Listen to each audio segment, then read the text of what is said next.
अपार्टमेंटच्या अगदी काही अंतरावर असलेल्या स्टेशनवरून रात्री ठीक 11:15ला शेवटची लोकल निघाली. कानात हेडफोन लावून बसलेल्या अभिजितला रात्रीची शांतता भंग करणारा लोकलचा तो कर्णकर्कश हॉर्न बरोबर ऐकू आला व तो नेहमीप्रमाणे त्या धावत्या लोकलला पाहण्यासाठी हॉलच्या गॅलरीत आला. दुरून गॅलरीतून त्या धडधडत जाणाऱ्या लोकल इंजिनचा लख्ख प्रकाशमान दिवा काही क्षणातच नजरेआड झाला व काळ्याकुट्ट रात्रीचा काळोख आणि भयान शांतता पुन्हा पसरली. धावती लोकल पाहिल्याचे समाधान घेऊन अभिजित आता हळूच मागे वळला. मागे वळताच हॉलमध्ये समोरचं दृश्य अनाकलनीय व भयानक होतं. ते पाहून त्याच्या हृदयाची धडधड प्रचंड वाढली होती. अंग पूर्ण घामाने चिंब भिजले होते. तोंडातून शब्द सुद्धा फुटत नव्हता. घाबरलेल्या अवस्थेत काय करावे, कुठे जावे त्याला काहीच कळत नव्हतं. हळूहळू डोळ्यांसमोर अंधारी यायला लागली होती. त्याला समोरचा दरवाजाही नीटसा दिसत नव्हता. पण कसेबसे स्वतःला सावरत अभिजित अनवाणी पायांनीच फ्लॅटमधून बाहेर पडला.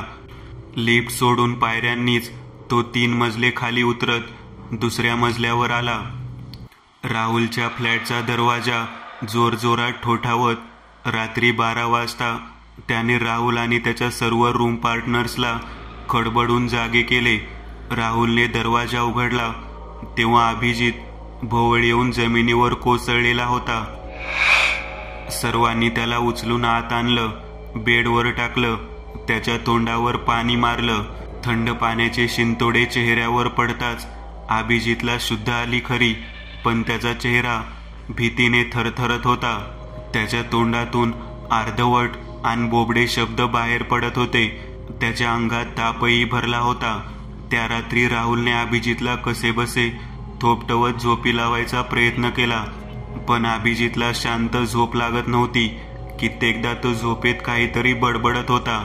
नंतर मात्र तासाभराने त्याला शांत झोप लागली. दुसऱ्या दिवशी सकाळी एकीकडे राहुल आणि त्याचे रूम पार्टनर कॉलेजला जायची तयारी करत होते, तर दुसरीकडे अभिजित एकटक खिडकीबाहेर पाहत शांत बसलेला होता. काय मग अभिजितराव, कसं वाटते आता? राहुलने अभिजितचा ताप चेक करण्याकरिता त्याच्या कपाळावर उलटा हात ठेवत विचारलं. अभिजित काहीच बोलला नाही. तुझा ताप तर उतरलेला दिसतो. मग आज कॉलेज करणार आहेस की बंक मारणार? राहुलने अभिजितच्या जवळ बसून त्याची चेष्टा करत विचारलं. नाही, आज मी नाही येणार कॉलेजला, अभिजितने कापऱ्या आवाजात उत्तर दिलं. का बरं? अजूनही बरं वाटत नाही आहे का? अच्छा ठीक आहे, नको येऊ कॉलेजला. मग रूमवर जाऊन आराम तरी कर. असा किती वेळ खिडकी बाहेर पाहत बसणार आहेस? मी माझ्या रूमवर आता कधीच जाणार नाही. काय? अहो साहेब, काल रात्री तुम्ही तुमच्या रूम पार्टनर सोबत मारामारी करून आलात की काय? नाही, भांडण किंवा मारामारी असं काहीही झालेलं नाही. मग ब्रेकअप गिपअप झालं की काय? आता कसं सांगू तुला? सांगितलं तर तुला विश्वास नाही बसणार. असं नेमकं झालं तरी काय ज्यावर मला विश्वास बसणार नाही? सोड, तू उगाच मला वेड्यात काढशील. मग तू ते सर्वांना सांगशील आणि तुम्ही सर्व माझी टर उडवाल. अरे भाऊ, तू तर असा बोलत आहेस जसा काल रात्री तू भूत पाहिलं. हो. काय म्हणजे काय म्हणायचंय काय तुला? मी म्हटलं होतं ना तुला विश्वास नाही बसणार ते, म्हणून मला नाही सांगायचं काही. आणि मी आता माझ्या रूमवर सुद्धा कधीच जाणार नाही. तुला माझी अडचण होत असेल तर तसं सांग, मी जाईल कुठेही, पण मी माझ्या रूमवर जाणार नाही. अरे मला तसं म्हणायचं नव्हतं. तू आधी शांत बैस इथे. अरे तू भूत पाहिल्याचं बोलला म्हणून मला जरा धक्का बसला. तुझ्यावर माझा विश्वास नाही अशी गोष्टच नाही. नेमकं काय घडलं काल रात्री तुझ्यासोबत हे जरा तू शांतपणे सांगशील का? अरे इतका भयानक प्रसंग मी तुला शांतपणे कसे सांगू? काल रात्री ना, अभिजित काही बोलणारच इतक्यात अभिजितचा तिसरा रूम पार्टनर सुजय तिथे आला. अरे आब्या, तू इथे आहेस? तुला सकाळपासून शोधतोय. आणि हे काय, राहुल सोबत गप्पा काय हाकतोय? कॉलेजला यायचं नाही का? तो आपला नवा पार्टनर खंडेराव कधीच निघाला कॉलेजसाठी.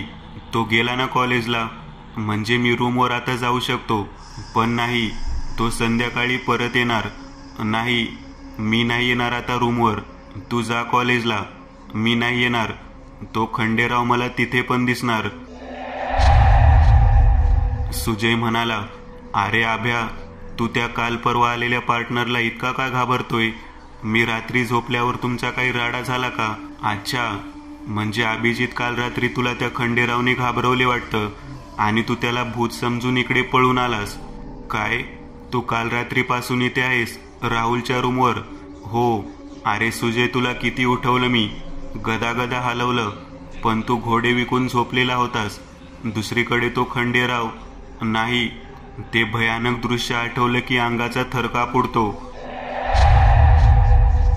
खंडेराव, त्याने काय केलं तुला?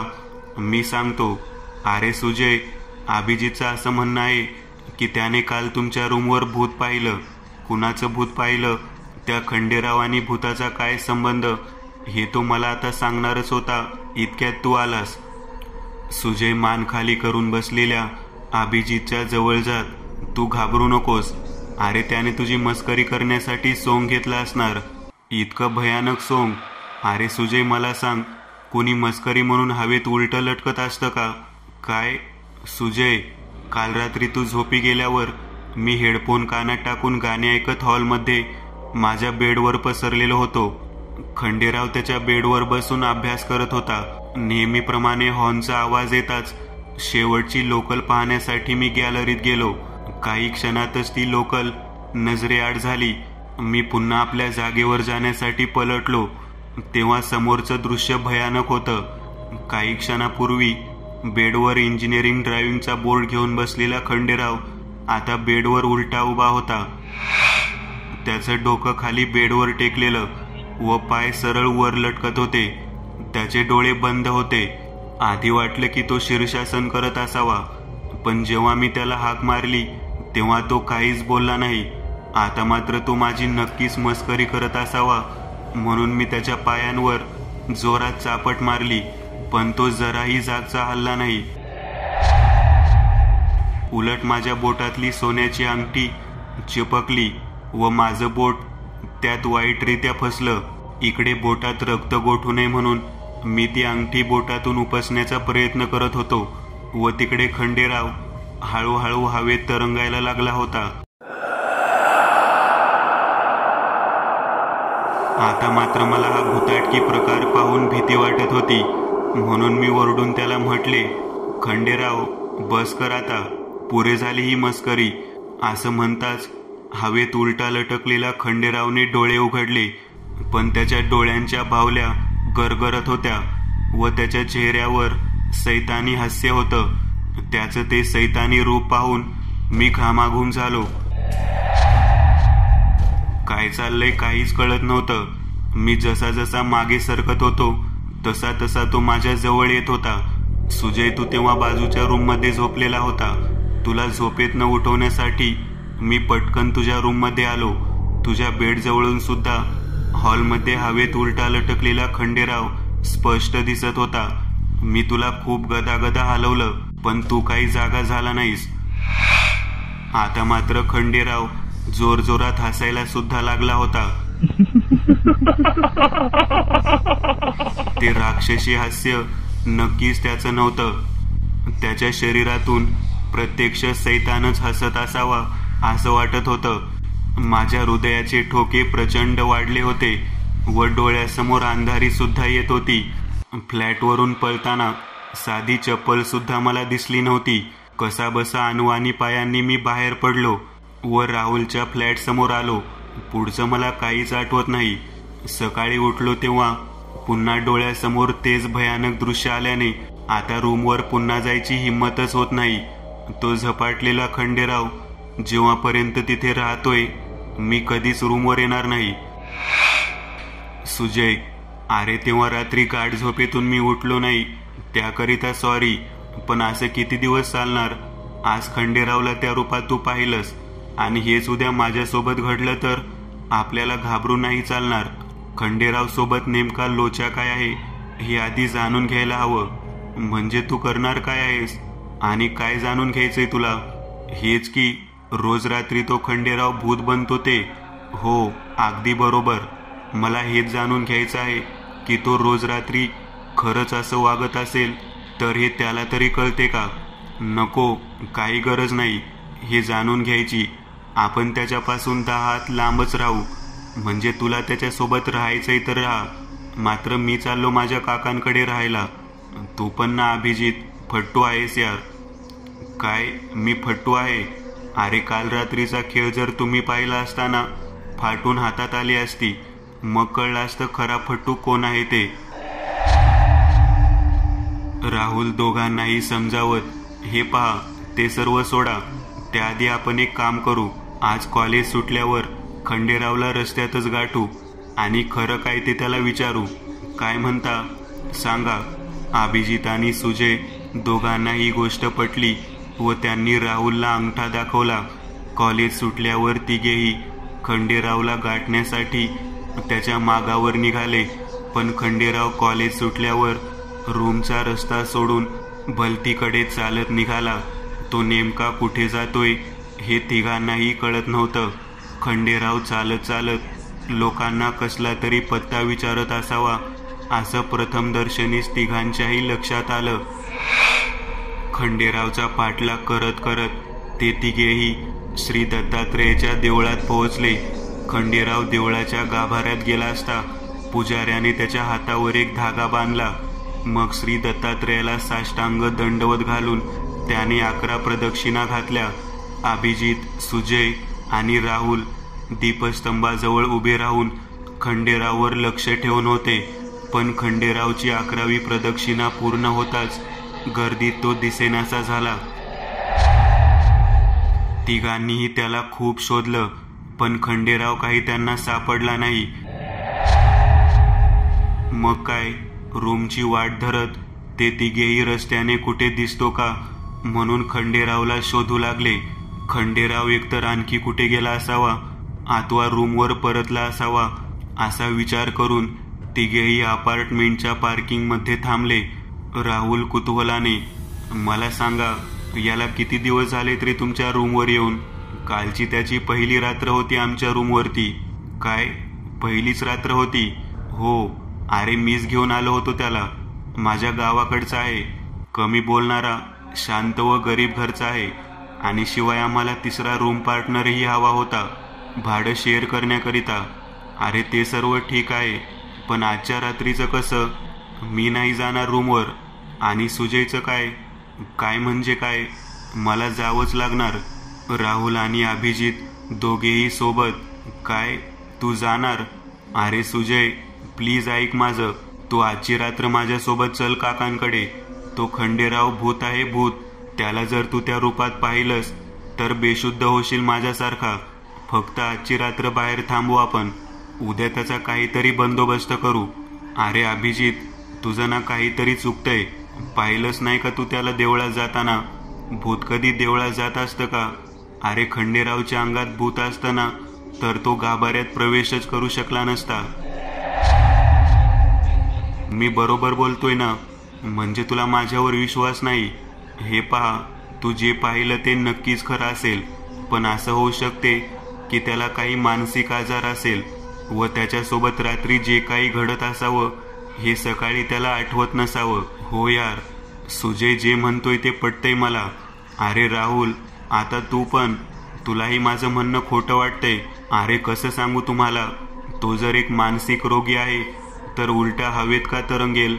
जरा विचार करून सांगा. हे पहा अभिजित, ते मला माहीत नाही. तुला यायचं असेल तर ये, नाहीतर मी चाललो रूमवर. आधीच खूप उशीर झालाय, आज बराच अभ्यास आहे. असं म्हणून सुजय पायऱ्या चढत समोर निघाला. पण राहुल आणि अभिजित काही वेळ तिथेच पार्किंगमध्ये थांबले, खंडेरावची वाट पाहत. इकडे सुजय फ्लॅटच्या दाराशी आला. फ्लॅटचे दार लॉक होते. पॅन्टच्या खिशातून चाव्या काढत तो स्वतःशीच पुटपुटला, म्हणजे खंडेराव काही अजूनही आलेला दिसत नाही. सुजयने दार उघडले. आपल्या रूममध्ये आल्यावर आधी पुस्तक टेबलवर ठेवले व तो बेडवर जाऊन पडला. बेडवर पडल्यावर क्षणभर त्याने डोळे मिटले, पण एक विचित्र आवाज ऐकून त्याने लगेच डोळे उघडले. वर छतावर पांढऱ्या डोळ्यांचा खंडेराव त्याला चिकटलेला दिसला, जो स्मितहास्य करत सुजयच्या अंगावर झेप घेणारच इतक्या सुजय जीव मुठीत घेऊन पळत सुटला. घामाने माखलेला चेहरा घेऊन सुजय सुसाट पायऱ्या उतरत पार्किंगमध्ये उभे असलेल्या राहुल आणि अभिजित जवळ आला. धापा टाकत तो म्हणाला, अरे मला माफ कर अभिजित, तू खरं बोलत होतास. तो खंडेराव. सुजय आणखी पुढे काही बोलणारच तेवढ्यात तिघांना अपार्टमेंटच्या गेटवर खंडेराव रिक्षातून उतरताना दिसला. तिघांना पाहून खंडेराव त्यांच्या जवळ आला. खंडेराव म्हणाला, हे घ्या प्रसाद. तुम्ही तिघे मला देवळात दिसले होते. नंतर मी तुम्हाला खूप शोधलं, पण तुम्ही तिघे बहुतेक निघून गेले होता. सुजय आणि अभिजित निशब्द एकटक खंडेरावला पाहत होते. सुजयच्या चेहऱ्यावर भीती आणि थकवा दोन्ही स्पष्ट दिसत होतं. सुजयचा घामाने माखलेला चेहरा पाहून खंडेरावने त्याला विचारलं, हे काय सुजय, तुझा चेहरा का असा? सुजय गंभीर व रागाच्या स्वरात, म्हणजे तुला जसं काही माहीतच नाही, मला काही कळलं नाही. सुजय आणखी पुढे काही बोलण्याआधीच राहुलने सुजयच्या हाताला झटका देत त्याला काहीही न बोलण्याचा इशारा दिला.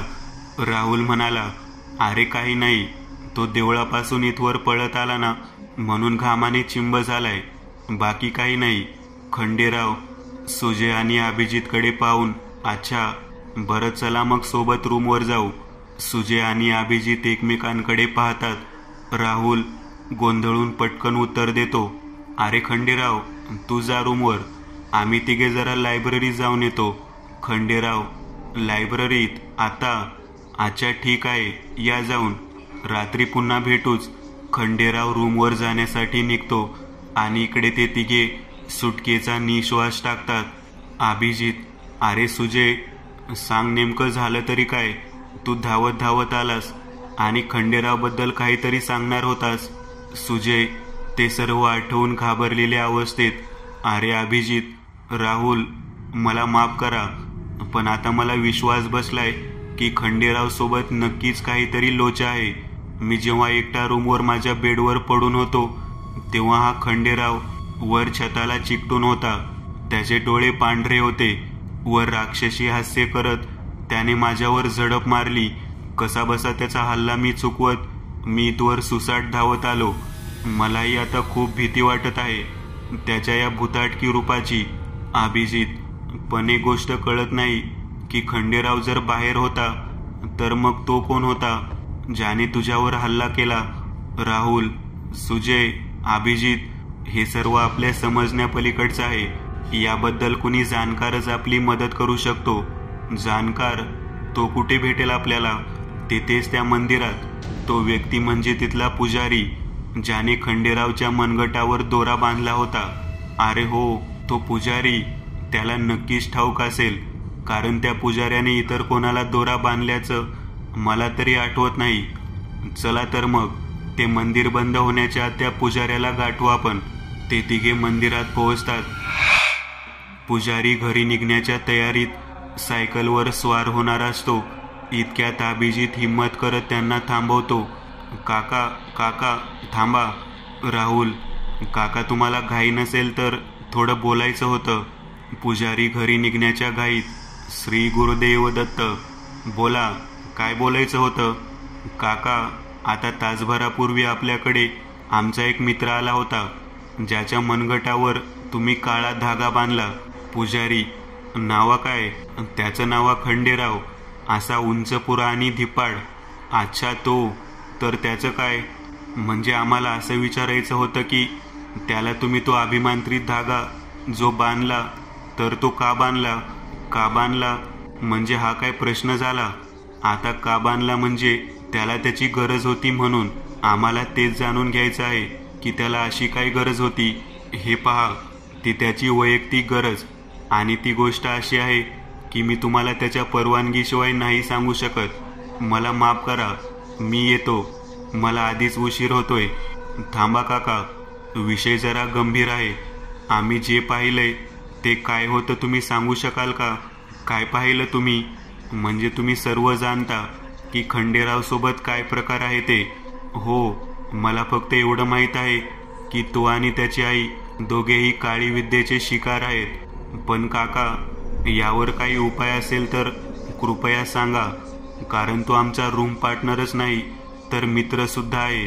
त्याच्या या भूतबाधेला काहीच तोड नाही, कारण तो तांत्रिक क्रियेतून दिलेला श्राप आहे.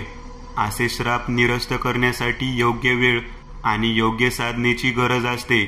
ती योग्य वेळही आलेली नाही आणि योग्य साधना करणे सध्या तरी त्याला शक्य नाही.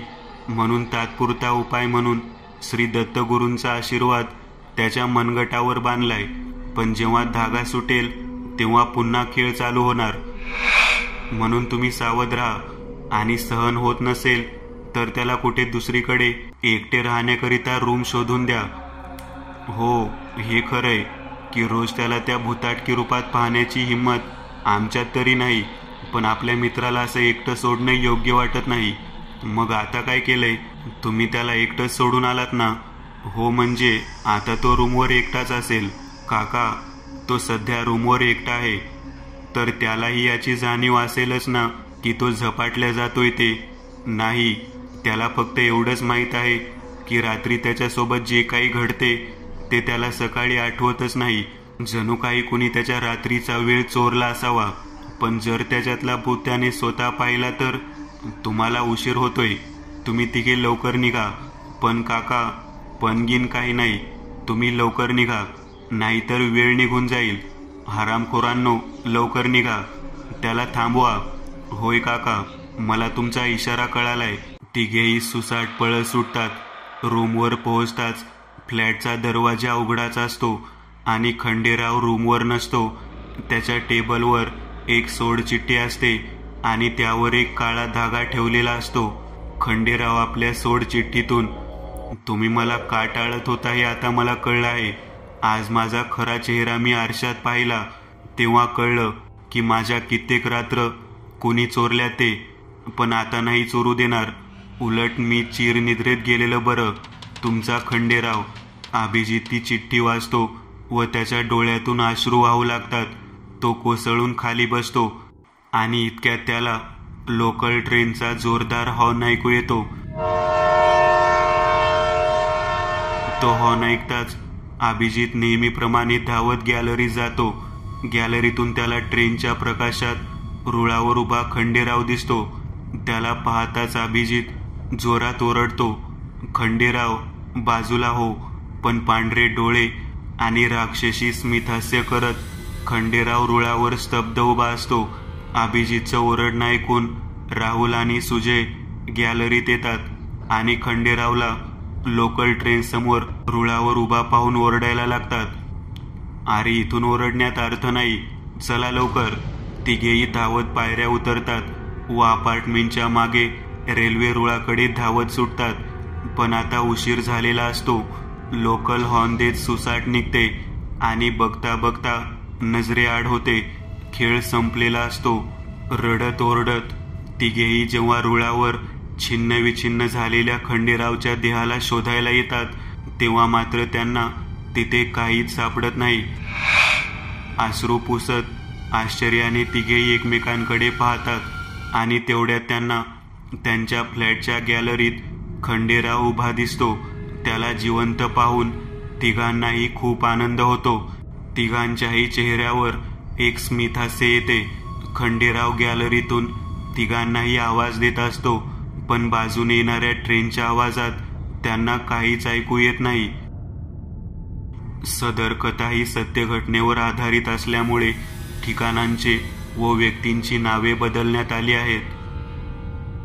दुसरी कथा, भूतांची शेकोटी. अभियांत्रिकीला असताना हिवाळ्यात रात्री हॉस्टेल बाहेर शेकोटीभोवती हात शेकत गप्पा मारण्यात वेगळीच मजा होती. बऱ्याचदा तर पहाटे 5-6 वाजेपर्यंत टाइमपास केल्याचं मला चांगलं आठवते. हॉस्टेलचा गार्ड दिनकर सुद्धा आमच्यात सामील होऊन गप्पा ऐकायचा. रोज काही नवीन विषय असायचा. एकदा अचानक भूताचा विषय निघाला. मग काय, एकेकाला असे असे किस्से आणि कहाण्या आठवत होत्या की विचारू नका. भूत असतो की नसतो हा वादच नव्हता. उलट त्या प्रत्येक कहाणीची रंजकता, रहस्य आणि कथा सांगणाऱ्याची शैली यात एक वेगळीच मजा होती. त्या कथा खऱ्या की खोट्या याशी दूरपर्यंत आमचा संबंधच नव्हता. प्रत्येकाचे 1-2 किस्से सांगून झाले. मग गार्ड दिनकर आपल्या अस्सल गावरान भाषेत सुरू झाला. मी बी तुम्हाला एक गोष्ट सांगतो. माया आबाले 2च शौक होते, बिडी आणि तमाशा. पण त्याने कधी बाई आणि बाटलीले हात नाही लावला, नाही कधी सुपारी खाल्ली. पर बिडी लई फुकायचा. ही बिडी एकदा अंगलट येता राहिली. आमच्या गावात लई येळा रातच्या टायमाला तमाशा व्हायचा. पर एकदा शेजारच्या गावात तवाची फेमस मैनाबाईचा तमाशा लागला होता. मैनाबाईचा नाच पाहण्यासाठी माया आबा त्याच्या दोस्तासंग राज्याला शेजारच्या गावाकडे निघाला. आता तवा कुठे होते रस्ते आणि गिस्ते गावामंदी. हे पट्टे निघाले याच्या त्याच्या वावरातनं हिंडत गिंडत आणि बिडी फुकत. दोघं बी लई नाचले म्हणे तमाशात. नाचू अंग दुखू लागलं होतं दोघाचं बी. तमाशा सुटल्यावर लय उशिरा तिथनं निघाले. दोघं पायपीट करत परतीच्या वाटेला. दमलेल्या बैलावानी दोघं बी येऊ राहिले होते हालत डुलत. पर गाव आणखी दूर होतं. मग काय, आबाले बिडीची तलब लागली की मै आबाचा कसाच करे. दोन्ही खिशात हात घालून पाहतो तर खिशे रिकामे, बिडी बंडल आणि आगपेटी गायब. आता तर त्याचं डोसकच फिरलं. मग त्याच्या ध्यानात आलं की नाचताना विडी आणि माचीस दोन्ही बी खाली पडल्यात. पर आबाचा दोस्त कधी कामात येणार. आबाची हालत पाहून दोस्तानं लगेच फेट्यातनं बिडीचं बंडल काढलं. बिडी पाहून आबाच्या जीवात जीव आला. पर दोस्ताकडे आगपेटी नव्हती. आता बिडी काय न पेटवायची म्हणून आबाचा चेहरा परत पडला. आबा येड्यागत इकडे तिकडे पाहू लागला. तेव्हा त्याला दूर एका ठिकाणी शेकोटी दिसली. मग काय, आबा घोड्यासारखा शेकोटीकडे पळू लागला. आबाच्या मागं दोस्त बी पळू लागले. आबा मोर आणि दोस्त मागं. धापा टाकत आबा शेकोटीवर आला. त्याने शेकोटीवर बिडी सुलगवली व बोटांच्या मंदात दाबून मूठ बांधून हुक्की मारली. धुराचे 2-3 लोट उडवताना आबाले पाहून दोस्ताले बी तलब लागली. मग दोस्ताने बी बिडी काढून शेकोटीवर धरून सुलगावली आणि फराफरा फुकू लागला. आबा पार दमला होता. त्याने मग दोस्ताचा हात ओढत त्याला खाली खेचत शेकोटीजवळ बसला. दिस निघायची वेळ झाली होती. पर हे दोघे बसले आपले शेकोटीवर हात शेकत. आपण कुठं आहोत, काय आहोत यांले काही भानच नाही. जवळच काही अंतरावर हागणदारी होती. गावाचा एक इसम टमरेल घेऊन हागणदारीत येऊ राहिला होता. तो टमरेल खाली ठेवत आता बसणारच तर त्याची नजर स्मशानावर गेली. तो एकटक पाहून राहिला होता की 2 भूत जळत्या चितेवर हात शेकत आहेत आणि बिडी बी पिऊन राहिले. हे पाहून त्यानं टमरेल सोडून दिलं आणि जोरात बोंबलू लागला, भूत भूत. आणि आबाचं लक्ष त्या इसमाकडे गेलं. त्याचा आवाज ऐकून आबा ओरडला, आबे कोण आहे बे. आबाने मग दोस्ताले विचारलं, का बे हा काऊन ओरडू राहिला. मग दोस्त म्हणाला की भूत पाहिलं वाटतं यानं. आबे पर तो आपल्याकडे पाहून ओरडून राहिला ना. आपल्याकडं? अरे हो तिच्या. आबे हा येडा झाला की काय राव. आपल्याकडे पाहून त्याले बोंबलताना पाहून आबा आणि दोस्त दोघे बी उभे झाले. हे दोघे उभे होताच तो इसम बोंब ठोकत गावाकडे धावू लागला. अरे भूत आहेत रे भूत, 2 आहेत. चितेवर हात शेकून राहिले, बिडी बी पिऊन राहिले. देवा मला वाचीव. त्याले धावताना पाहून हे दोघे बी त्याच्या मागे धावू लागले. आबे साईच्या, भूत नाही आम्ही, तुयाच गावचे आहोत. आबे ऐक, कायले धावून राहिला. या दोघांले आपल्या मागे पळताना पाहून तो लयच घाबरला आणि भूत मागे लागल्यागत चिंगाट धावू लागला. आता आबाचं डोसकं फिरलं आणि आबा जोरजोरात चिल्लावला, आबे तुया साईच्या थांब, नाही तर तुया डोसक्यात दगड घालीन. माया आबाचा आवाज म्हणजे अमरीशपुरी. आबाचा पहाडी आवाज ऐकून तर तो काही थांबला नाही. पयत तो कधी गायब झाला काही पत्ताच नाही लागला. आबा आणि दोस्तानं बी त्याचा पिच्छा सोडला आणि घरी वापिस आले. घरी पोचले तेव्हा पुरा दिस निघला होता. आले आले आबा खाटेवर पडून गुरावानी घोरत झोपी गेला. डायरेक्ट दुपारच्या जेवणावेळी उठला 2 घास खाऊन जेव्हा आबा पानावरून उठला तेव्हा बाप्या न्हावी आबाले भेटायला आला. आबा म्हणला, काय बाप्या, कसं काय येणं केलं, बिडी पितोस काय? आबाने बाप्याशी बोलता बोलताच बिडी पेटवली. बिडी फेका चुलीत आबा, मी काय म्हणतो ते ऐका. अरे आबा, आपला सदू इस्त्रीवाला काय झाले त्याले? अरे आबा, मेला तो, मेला. काय म्हणतो? आपला सदू मेला? कसं काय? एवढा चांगला तरणा जवान. अरे आबा, सकाळी हागणदारीकडून परतला, काय काय बडबडून राहिला होता तो. त्याच्या आईच्या मांडीवर पडून राहिला तासभर आणि जीव सोडला की पोरानं. आईले सांगित होता की भूत पाहिलं म्हणे, भूत. ते बी 2 होते. मसनात चितेवर हात शेकून राहिले होते म्हणे आणि बिडी बी पित होते. मागे बी लागले म्हणे, दगड घालतो म्हणे डोक्यात. हे ऐकून आबाच्या हातून बिडी गळून पडली आणि आबा ठिक्कर होऊन बाप्याकडे पायत राहिला. तेव्हापासून माझ्या आबाने बिडी सोडली. बिडीचे व्यसन कुणाचा असाही बळी घेऊ शकतो हे पहिल्यांदाच ऐकले होते. म्हणून मी आजवर ऐकलेली ही सर्वात भिन्न आणि भन्नाट कथा होती. इतरांच्या कथेत भूत होता की नव्हता माहीत नाही आणि त्या बहुतेक काल्पनिकही असाव्यात, पण दिनकरच्या आबाची कहाणी एक सत्य कथा होती. मित्रांनो, आज पुरतं एवढंच. तुम्हाला जर काही गोष्ट आवडली असेल तर नक्की लाईक करा. तुमच्यापैकी बरेचसे जण व्हिडिओ लाईक न करताच पळून जातात, पण हा जर व्हिडिओ तुम्ही लाईक केला तर मला जरा बरं वाटेल आणि असेच भारी भारी व्हिडिओ बनवायची माझ्यात एनर्जी येईल. त्यामुळे नक्की लाईक करा आणि अजूनही कोणी या चॅनलला सबस्क्राईब केलेलं नसाल तर लगेच सबस्क्राईब करून टाका आणि बाजूची घंटी ती मात्र दाबायला विसरू नका. देवाची घंटी आहे ती.